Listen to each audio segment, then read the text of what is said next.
Hello park goers and welcome back to the Parallel Parks. Thank you for joining me today on another brand new video.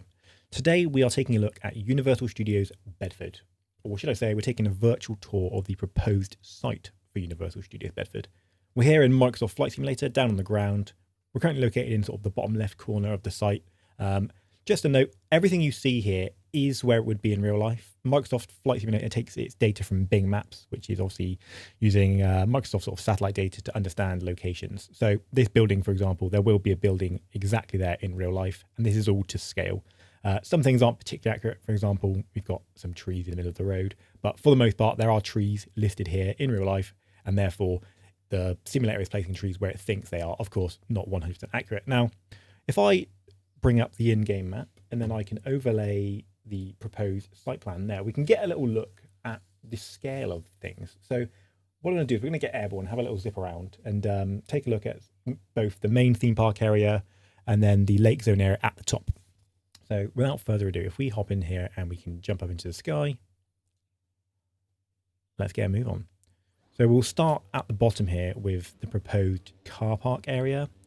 So as you can see, getting up here and then sort of using the map we've got there on the right, if I just bring my throttle down so we're not zooming all over the place, you can see there is quite a vast piece of land stretching from where we are, which is the very bottom left, over to the right side of what will be hopefully our car park. If we zoom across here, we can get a real idea of just how big this is going to be. And then if you look all the way down there, the end of that field is the very top of the theme park. So a pretty significant part of this project is going to be in this field. And then obviously we have a couple of fields and some concrete areas above that. So we're just flying across here now. We're about to reach the far side of the car park. And if I just bring us around here, we can then follow that up to the top area of the car park. Now, I don't know about you guys, but to me, that's a pretty chunky piece of land, which will certainly accommodate a lot of guests in their vehicles if and when this project goes ahead. So just bring that up here. I'll kind of leave us to hover at the very corner. So if I stop us just here, and there we go. So what we're looking at now then is, if I rotate us, we'd be looking sort of across the very top of the car park, ending just along here. And then sort of this area here, which we'll travel over to in a minute, will be one of the rail stations and the transport hub. But just looking back over there, we started just there. So all of this land here is proposed to be pretty much the car park from what we're understanding on the map.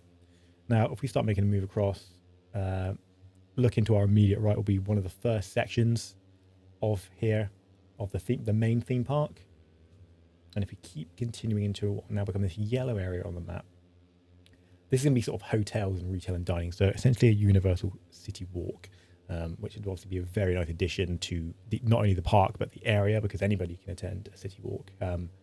Definitely one of my favorite parts of any universal park I've visited in the past. And we're about to leave the city walk space into what would be our first transport hub. So pretty much where we are now to the edge of the field, up to around here would be transport area 1 with one of the rail stations just here.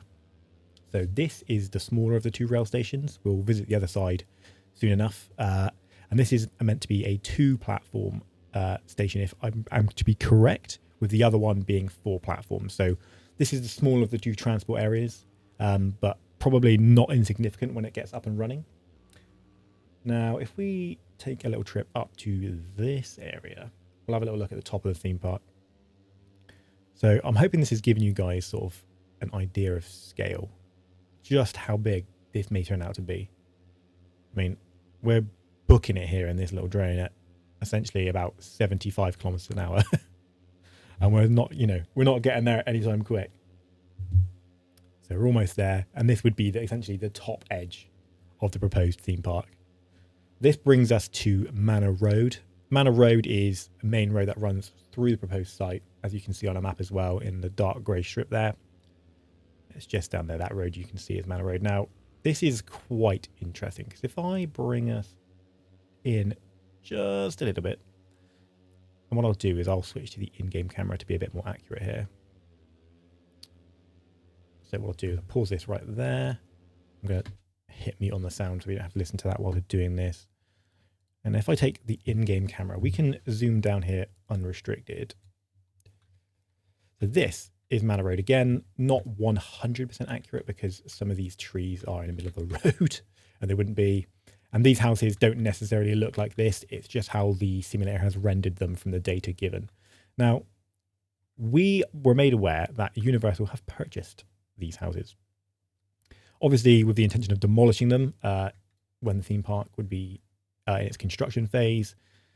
And then if we go over here, about here is where there is actually a gate, like just this sort of lighter patch here. There's actually a gate here in real life and some concrete bollards that were placed for, you know, diggers and other vehicles to get in there and access the land in front of us. This hut also is a real hut. That's definitely there, just there. Again, it doesn't necessarily look just like this in real life. This is just how it's been sort of represented in the game, but we are aware that that is there. And if I get ourselves up here, this is a drone shot that many of the other YouTubers have been showing off. So the houses are here. This is Manor Road running through towards the other rail station. Will be over in this direction. We'll zoom over there in a minute and take a look. But yeah, I mean, look at the scale of it, guys. It is gargantuan. So the car park pretty much runs across that entire section, with the city walk taking up, again, roughly kind of what I'm highlighting here. The main park kind of comes along all of this. So absolutely massive, this piece of land here. And for reference, that is roughly the size of one of the parks in Orlando, either Universal Studios itself or Island of Adventure. So very, very large and not insignificant. If we take a flip round, we're now looking up towards the lake zone. So down here and above, all of this here, up to these sort of 2 points up top, are listed as multi-use areas. So we're not 100% like certain what that's going to include right now, but based on some of the documentation that Universal published, this could be either some further theme park experiences, it could be some more retail and dining, could be more accommodation, or it could be stuff like conferencing halls for, you know, the local community to use, or businesses to use. So some very, very interesting stuff that could happen in the multi-use area. Just to the right of that area, sort of again roughly here, we'll fly around it again in the drone. This is going to be the restoration area, so, you know, some sort of natural habitat stuff, some landscaping, and around the perimeter of all of this are marked as landscaping areas. So, you know, that's with the intention to blend the park into the local area without looking so offensive. Probably include some freshly planted trees, you know, some sort of grass banks and stuff, so it's not an eyesore to everyone looking from the outside. Now, if we find our drone again, get back in the drone, resume this, we can start flying around some of those areas again. We'll leave the map up to give us a bit of an idea of space.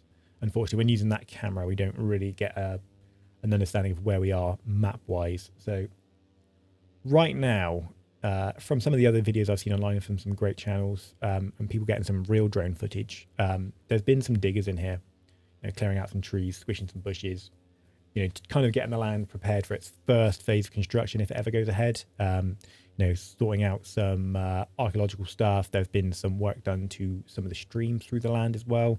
So nothing major right now, but stuff that is required before real site operations can get underway.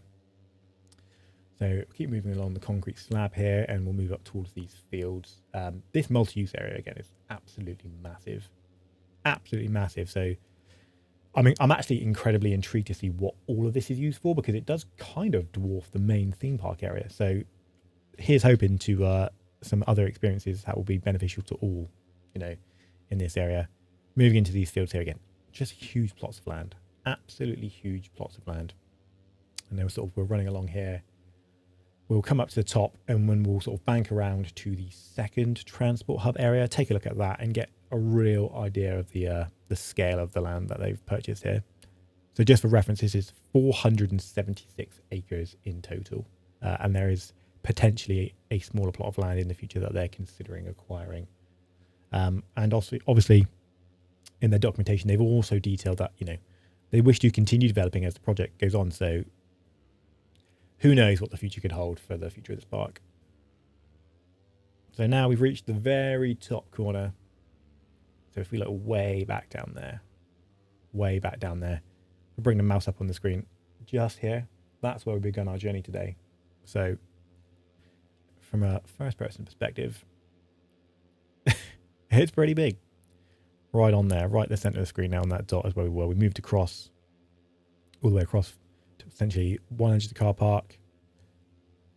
Absolutely gargantuan. So we'll follow this around, and I think we're going to sort of make our way over to the rail and transport hub.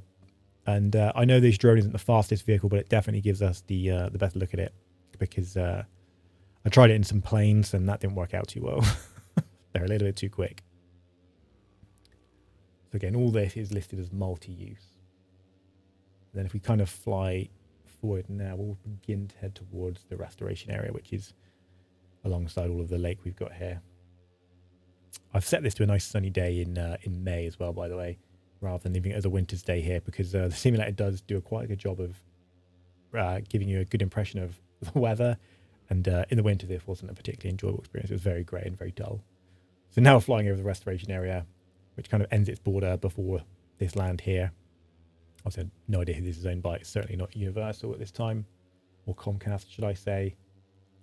So this could be a very, very pretty area. They've done a good job in their other parks with, you know, sort of all the restoration and landscaping work they've done. So, you know, leaves a lot of confidence for what they could do here. And of course, they want to appease the local community and not just create a big mechanical eyesore in the middle of Bedford. So we'll continue going along. And now what I'll do is if I jump across this way, we'll head towards the second larger transport hub and rail station.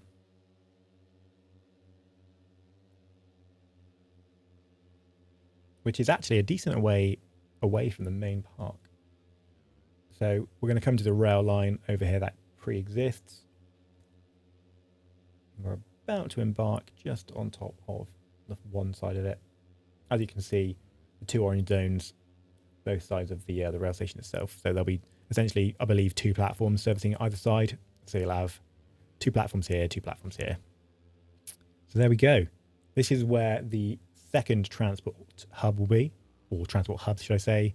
That will hopefully be taking us this way up into the main park. So that was a look at it, guys. What do you guys think? I hope this has actually provided some information. I do own a drone, and I do intend to get to the site in real life to get my own real footage. However, I do live about 3 hours away from Bedford, so it's a 6-hour round trip, and then whatever time I spend there. So not the easiest thing to do, especially when the weather is a bit unpredictable at the moment in the UK. However, as and when the project starts to move forward and any progress does begin to take place, I will certainly be getting myself down there and getting some real footage to show you guys that as well. I hope this has been useful. It gives us the ability to have a little fly around without potentially disrupting or hurting anybody by dropping a drone on their head. So that's always good. And as I say, all of this is to scale. So everything you've seen today, and if we just shoot up one more time, actually, just to give you an idea. Let's shoot all the way back top so we can have a little look. Everything we've done today is to scale, but as you can see, the land we've got here, so starting here, working our way around, all the way up around the top here, absolutely massive, leaving plenty of room for significant development of the theme park. Anyway, thank you for joining us on the Parallel Park today. I hope you enjoyed this video. If you did, please consider dropping a thumbs up. And if you loved it, please consider subscribing. We'd love to have you here. I'm going to continue bringing you guys updates on Universal Bedford and other theme park goings on that I get up to. And I'll catch you guys in the next one. Cheers.